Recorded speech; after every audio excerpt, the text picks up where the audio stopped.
We are here for our third Shoebox conversation, this time with Lauren Mendelsohn-Bass. Joining us is Shelley Silverio and S. Folly Osborne, also known as Sam. Welcome, Lauren. Thank you so much for being here and for, wanting to be here.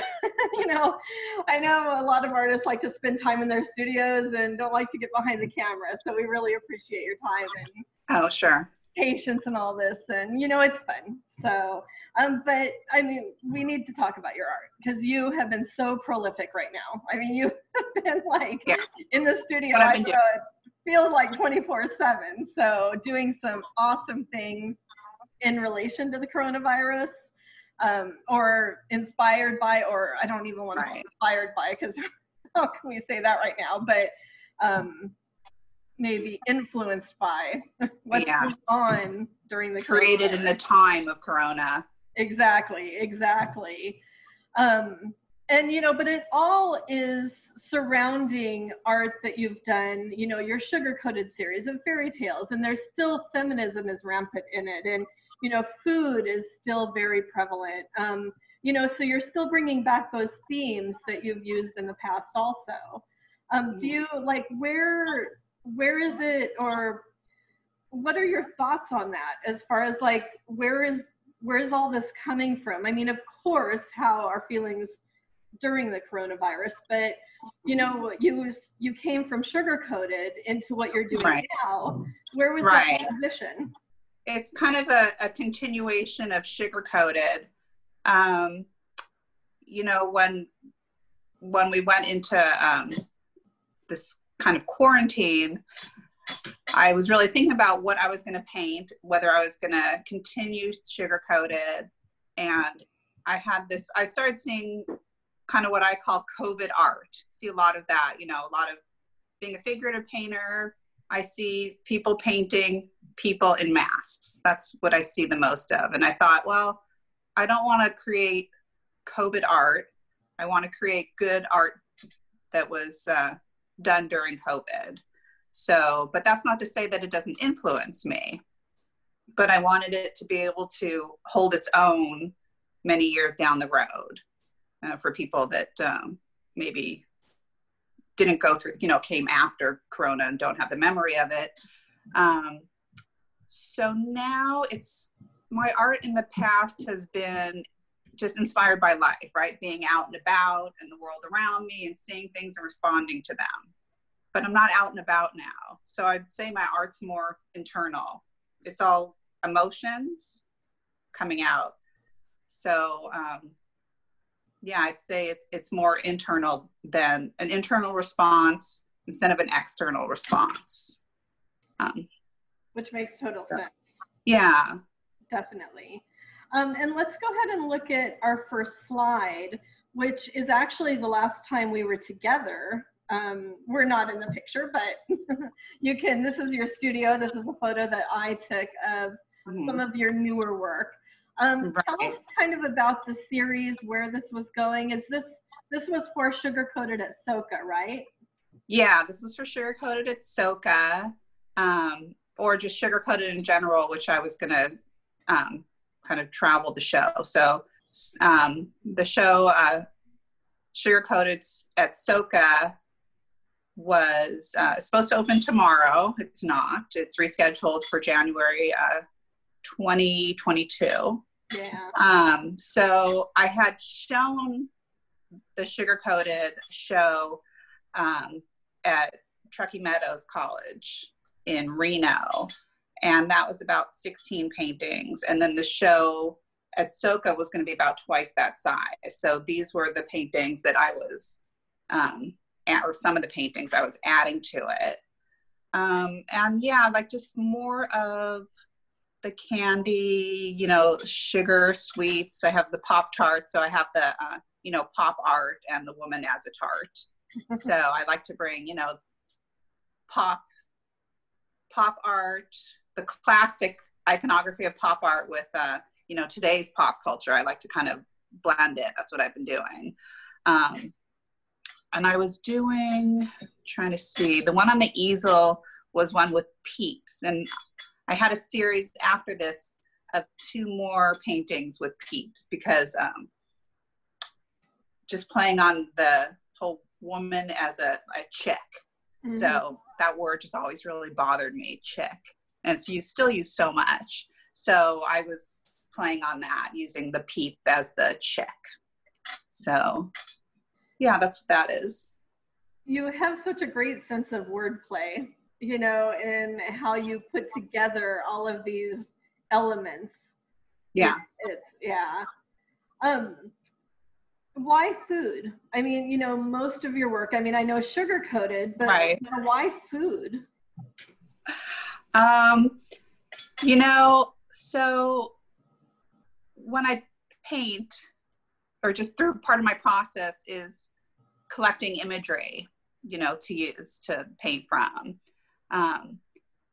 And I just have piles of, you know, magazines and things from the internet, and just lots of images, and they feel random when I pull them, but for some reason they appeal to me.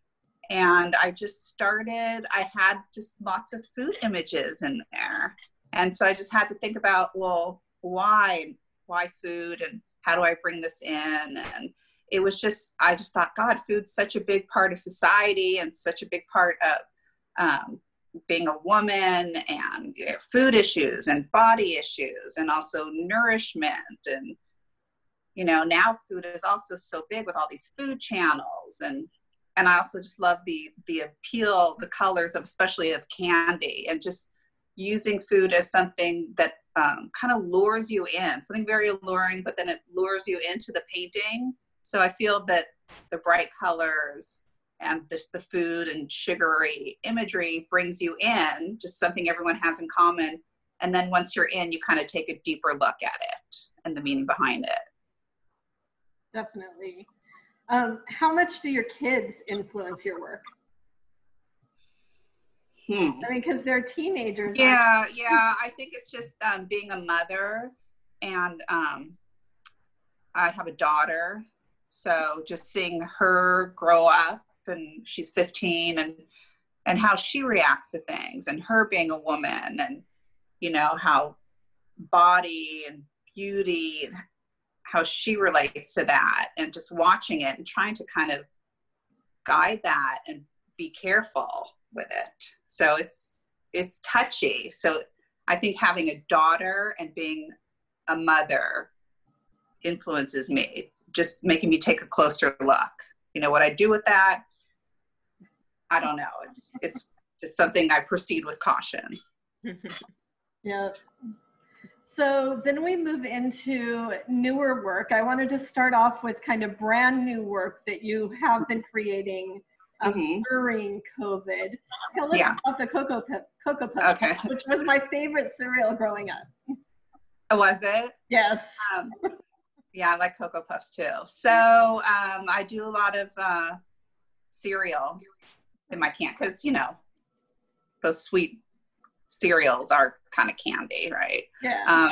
So I had this image of this woman smiling for a while, and just thought, oh, what am I going to do with it? And just kind of put it aside. I was thinking, would I ever use it?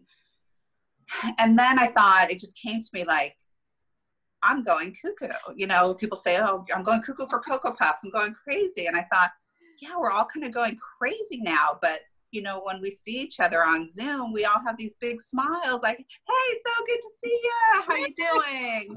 And that's just kind of, that's the way we go through life anyways, right? It's smiles. You know, I have a thing with also like masks, but not necessarily a physical mask, which is interesting now with everyone wearing masks. Yeah. But just the face as a mask, and our public face, what we show everyone in public, compared to what's going on inside. Well, it feeds into all of the other things that you've already been talking about with body image and like how you express yourself as a woman. How do you guide a child growing up in that same place? Like, there are a lot of masks that deal with all of that. So right. All related.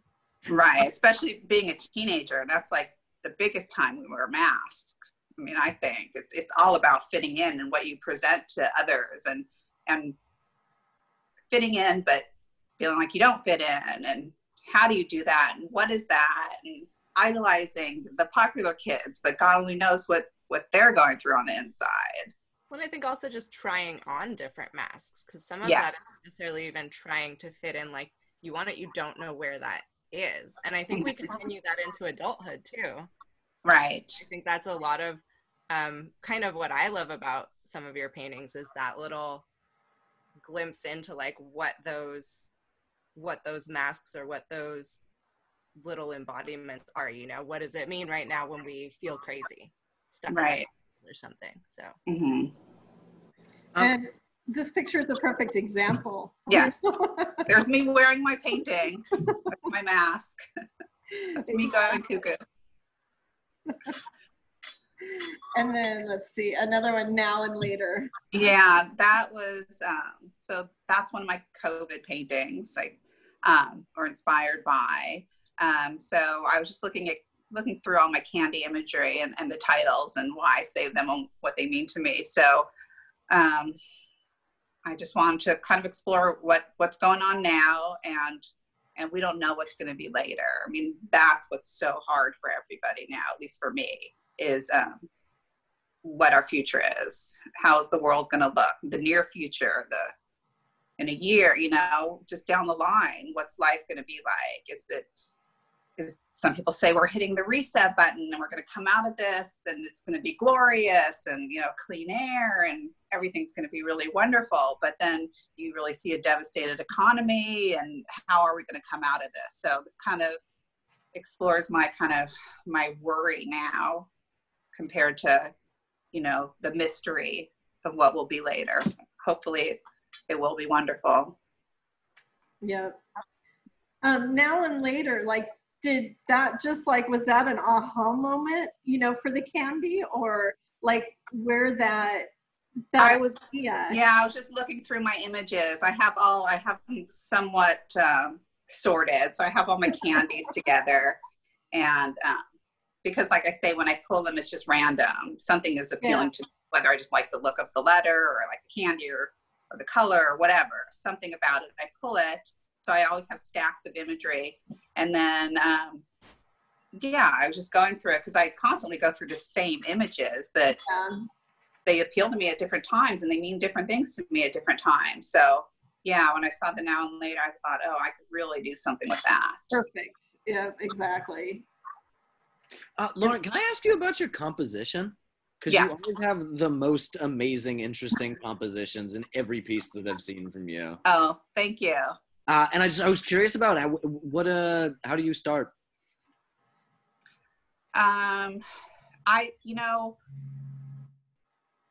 It's just the composition to me, it's not an intellectual thing. It's just kind of the way it feels. Usually I start with one image that I really want to work with. I have a bunch of images in front of me. I do lots of sketches, but it's just really, composition is kind of something I feel. Cool. You know, and I see, when I sketch it out, I see what looks right and what doesn't look right. Very cool. And I think it comes from that, you know, the same thing as like the wordplay. There is just this clever way that you have of putting the images and text and, you know, that tells a story. And you're thank you. Yeah. It's just, I have to use composition as part of the narrative. Yeah. And of course we have Rocky Road. This was my grandfather's favorite candy. Really? Yeah. That was the first painting, the first COVID painting I did. And that one, I saw the Rocky Road and I said, oh, this can be Rocky Road ahead of us. So I wanted to show it's going to be Rocky Road, but I wanted a woman of strength. And then bold colors, the red is strength and also fear and passion and everything that's in red. So that's why I chose that woman and to do her in red. So this was kind of when I didn't know what was going on. I mean, we still really don't, but this was the first after things were closed down. I thought, I don't know what's ahead, but it's going to be bumpy, whatever this road is. We just have to hold on. Well, you know, and they say that, I mean, you know, most art is our self-portraits in a way. We put ourselves in our art. And so, Right. you know, by depicting this strong woman, you know, I mean, that is you, you know, I mean, it's, so, you know, you, even though it is a rocky road, you know, I mean, you're going to get through this for sure. Right. Right. Yeah. And I love, does it say enjoy the journey? I know you have part of Yes. that, like, Yeah. So yeah. often what I do sometimes is, or I think it's like worth the journey or something. Okay. I just, worth the journey. It's kind of glazed out because I just wanted to kind of show that it's a journey. So sometimes I'll take the slogan of the candy and change it. So you'll see that in some of my other paintings too, where I won't do the slogan of the candy, but I'll do the slogan of how the name of the candy relates to what I'm thinking. So this one's, about the journey. And then I love this one too. Yeah, so here's another one that I put my own slogan in. I want to do something with lifesavers because, you know, I feel like we're just waiting for, you know, like someone to just help us and throw us a lifesaver. And so my thought was, you know, I wish someone would just throw me a rope right now. And, you know, just how we just all want to scream, just get out of the house and get out and get this past us. So that's something where I took the candy, but put my own slogan in it. But did the font, the Lifesavers font. Yeah. I love the detail of the hair also. You have a really good attention to detail in your work. Thank you. And then this one you had mentioned was started before. And finished it during or after COVID.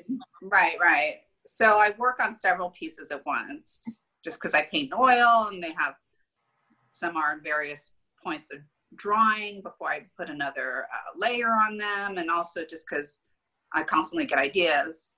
I want to start things and I don't want to run out of ideas. So this was one of the several paintings I had in progress, and I used the time, you know, this time to finish it. So I think, like I had said previously, I'm using vintage imagery with modern imagery lately. So I wanted to do, this is called Boob Tube to YouTube. So just the history of television and how far it's come now that the boob tube is now about you, right? We all film ourselves, you know, but before it was like, people always, you know, we've loved TV since invention. We love sitting in front of it and losing ourselves. And, you know, that's still the case. And it's such an isolating thing, you know, that's why I put like, you know, like the popcorn, like you're alone in a movie in the dark, and where that's taken us now to YouTube, where everyone is the movie star, the celebrity, and looking for likes and looking for approval or looking to be famous and glamorous. So that's kind of what I was thinking with this one. The idea of boob tube, you know, just that people used to call it that. Right. Where that came from, oh my gosh. Right. That's true. Yeah. Yep. And then this one is one of your most recent, I think, isn't it? Right. Yeah, I was thinking again of cereal, and, you know, immediately Life cereal came to mind. So I thought, yeah, I want to use that one. I mean, it's called Life. Yeah. So I have to use that. And so I kind of wanted to do a hopeful painting, you know, the slogan, enjoy life. And then he likes it. Or now I've seen live commercials where it's a girl and they say she likes it. So Oh, good. Yeah. So I kind of I left out the pronoun. I put just the end of it just to show that, loving of life. Yeah. So it was just like a small, hopeful painting I did. Yeah. No, it's great too. Thank you. And then I think this is also one of your most recent. This is my most recent. I just finished this one a few days ago. And that came from, obviously this is not a food painting, but it just came from, I'm starting to hear, I love wordplay. So I'm just starting to hear different phrases a lot. And one of them is, we're all living life in a bubble now. Mm-hmm. So that's kind of what inspired me. I wanted to have someone in a bubble. So I drew, I did this woman blowing bubble so that you can see this person's in a bubble, but then also the feeling like I need out of this bubble now. It's time to come out. Someone come and pop my bubble so I could get out.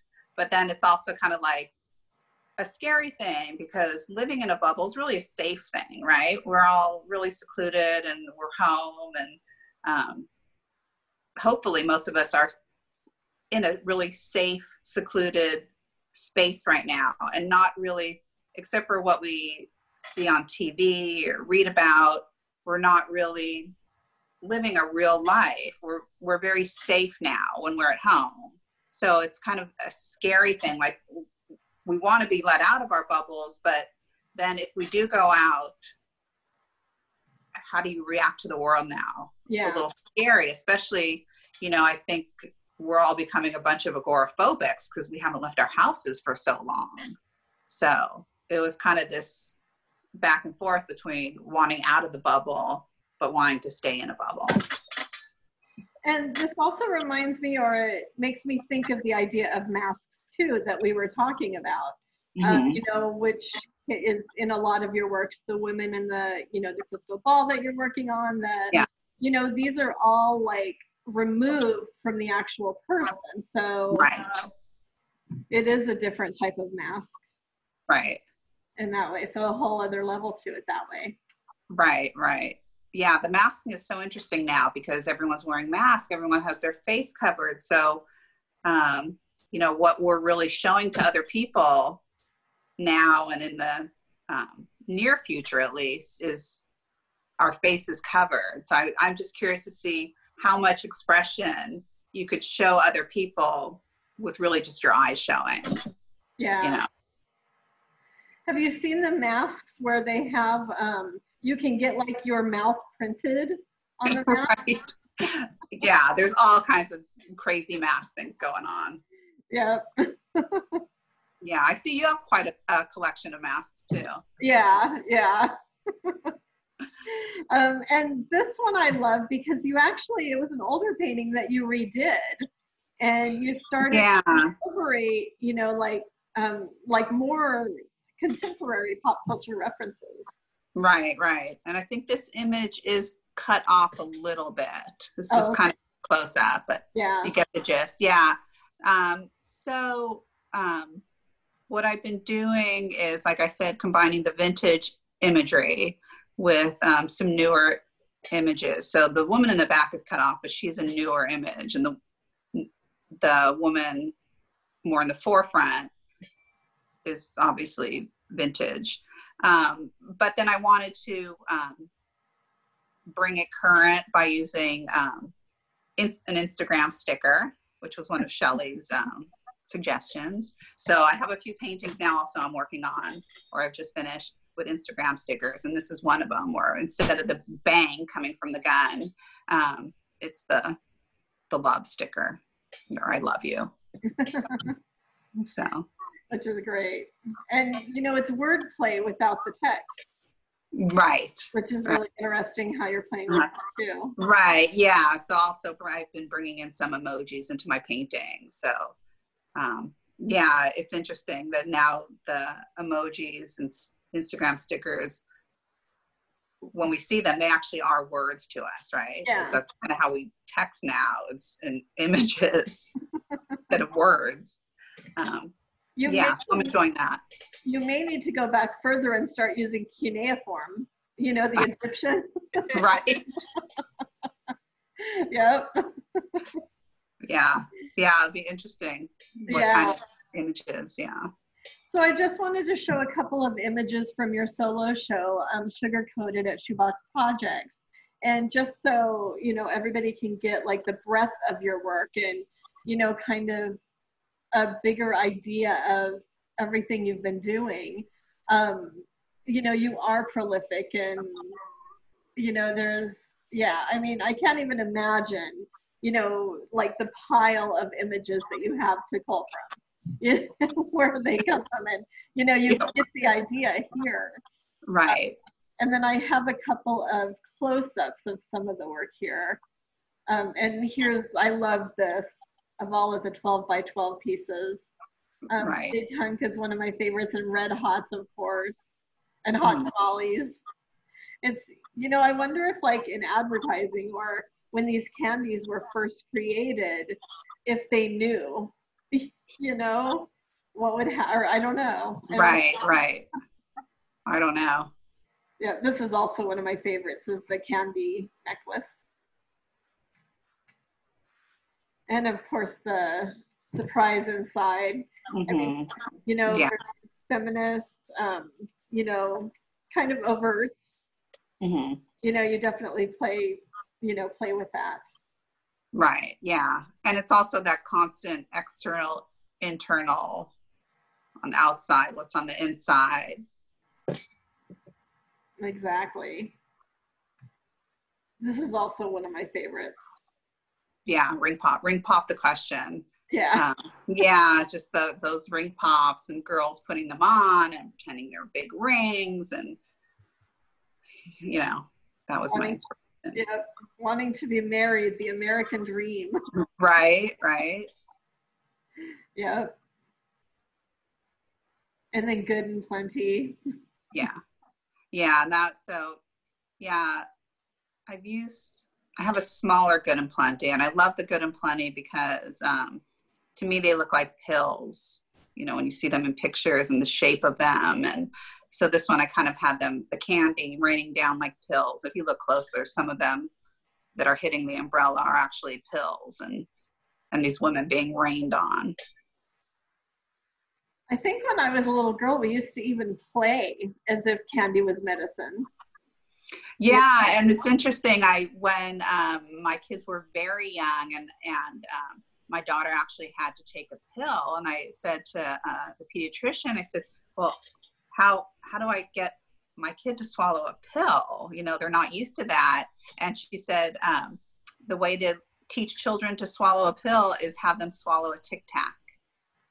Because I guess that's the size of a pill. So I thought, oh, wow, that's so interesting, having a kid swallow candy. Yeah. Like a pill.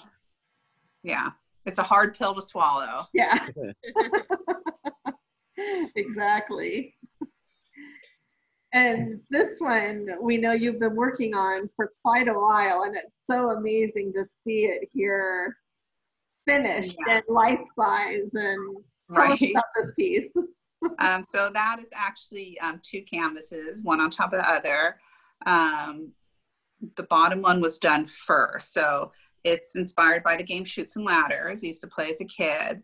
And it was just at a time in my life, well, actually kind of always how life is, that you're constantly climbing up and constantly getting knocked down, right? That's life. You go up, you know, 2 steps forward, 1 step backwards. But it's just whenever it seems like you're on the rise, you know, you hit a chute and you have to slide down a little bit, sometimes a lot, and it's just that constant up and down. So I want to do something with Chutes and Ladders. So I did the first one, and then I thought it's just not complete. It needs to go higher. It needs that 100. It needs that winning, you know, that winning piece, that last piece of the game.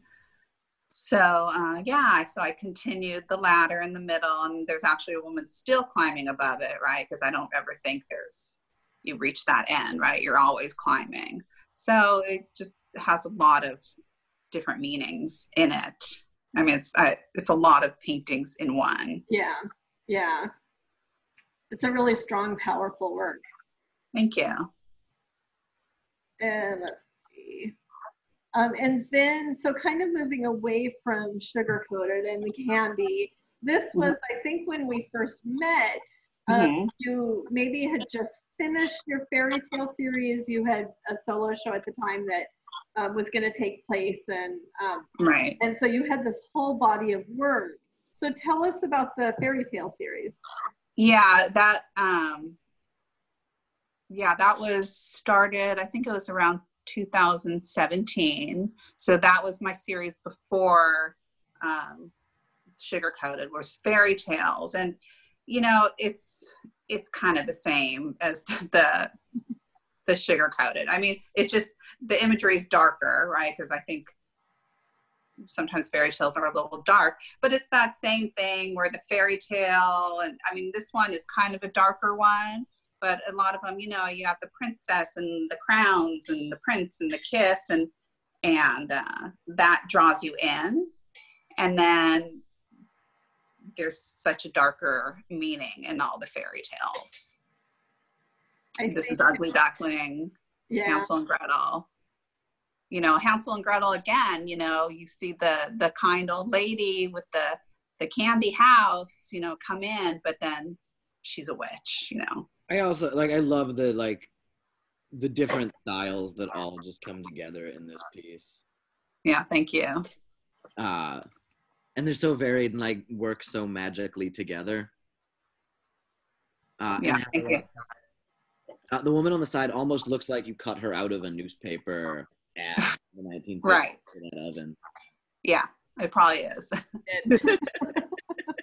Yeah, so I wanted that, and I kind of wanted the cautious feeling of the girl on the bottom, but then I use Candy, what's the game? Candyland? Candyland. Candyland?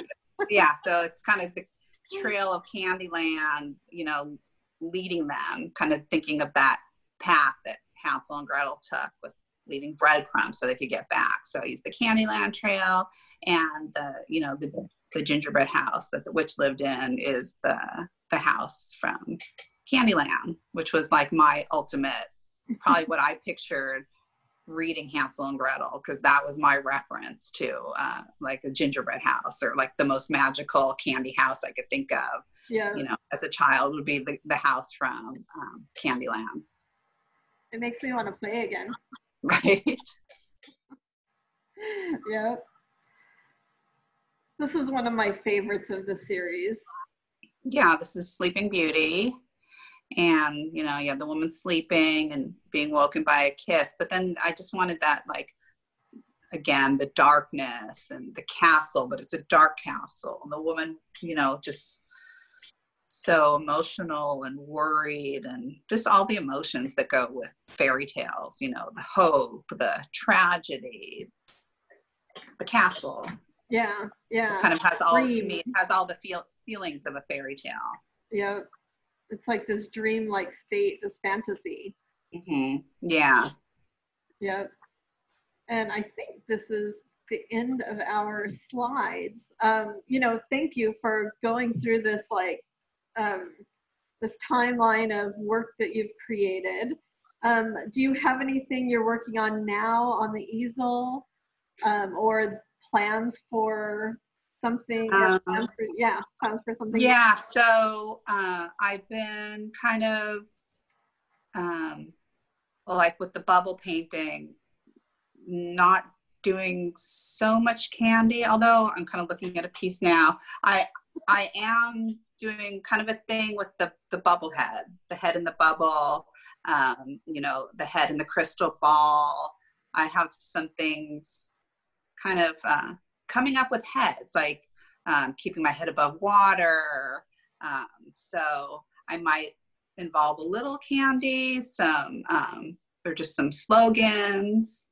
That's what I'm working on. But the bubble one has definitely kind of brought me to these bubble heads, floating heads, or, you know, trying to get out or something. Yeah. Oh my gosh. I could see like bobbleheads, or there must be a candy like something heads. I mean, it's like even yeah, there's airheads, there's warheads, there's some different things. Yeah. Ooh, this is exciting. I can't wait to see where that goes. Definitely. And so you said Soka is in January of 2022. Do you have any other shows upcoming? You know, I'm not sure because of COVID. You know, I had some things in the works which might be postponed. And I mean, unless it's a virtual show, I'm not sure, and I'm kind of trying not to think about it now. I'm just kind of in a creative mode instead of a showing mode. So so like I said, it's kind of an internal thing now. It's not where the painting's going to be, where it's, you know, who's going to see it in person or where it's going to go. So I'm just creating, and in terms of shows, I don't know kind of where the art world's going now. I don't know. Yeah. So it's all I could do is paint, and that's how I pass my time. Well, I have heard the galleries are reopening by appointment only, so right. You know, that's a good thing. Things are it's a good thing. Yeah. Something to be excited about. Getting up to seeing art with a mask. With a mask. With a mask. Yeah. 6 feet apart from everyone else. No more of those crowded openings. Yeah. We can actually see the work now. I know, exactly. Yeah. Well, thank you so much, Lauren, for meeting with us. It was wonderful going through your work again and talking about your newer work too. And, you know, I mean, we're all in it together. Right. Well, thank you. Thank all of you. You're welcome. And we will talk to you soon. Okay.